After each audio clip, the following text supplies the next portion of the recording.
কিরে রিমন বন্ধু, এতদিন পর গেমে আসছিস? কোথায় ছিলি এতদিন?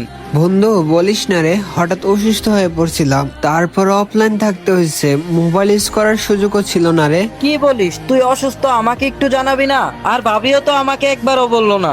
আরে বন্ধু কিভাবে জানাবো, অসুস্থ হওয়ার পর থেকে হসপিটালে ভর্তি, কাউকে বলার সুযোগ ছিল না রে। আচ্ছা, আমার কথা না হয় বাদ দিলাম, তোর গার্লফ্রেন্ড তো অন্তত তোর খবরটা আমাকে দিতে পারতো। হয়তো রেগুলার চিল ভাবে গেম খেলতেছে। কি আর বলবো, ওরেও তো বলি নাই, বাট ওই আগে থেকেই জানতো আমি একটু অসুস্থ। আগে থেকে জানতো? তাহলে তোরে দেখতে যায় নাই? সিরিয়াসলি?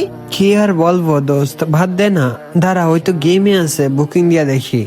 আরে মামা, ওই তো আমার রিজেক্ট করলো। সিরিয়াসলি? আজ এতদিন পরে আমি গেমে আসলাম, ওই খুশিতে আমার বুকিং অ্যাকসেপ্ট করে আমার গ্রুপে আসার কথা, বাট ওই আমার বুকিং রিজেক্ট মেরে দিল।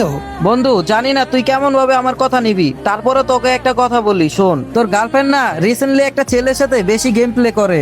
আমি মাঝে মাঝে ওদের গ্রুপে গেলে দেখি। আরে হয়তো ওর ফ্রেন্ড, বাট ও তো এমন না। ধারা তো ওই জয়েন দিচ্ছে।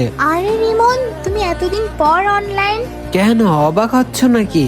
আরে অবাক কেন হব, আমি তোমাকে এতগুলো কল দিলাম বাট কল মেসেজ কিছুই যাচ্ছিল না। তুমি তো জানতা আমি একটু অসুস্থ, তাই না? তারপরে তো তোমার উচিত ছিল আমাকে দেখতে যাওয়া, বাট তোমার তো কোনো ইন্টারেস্ট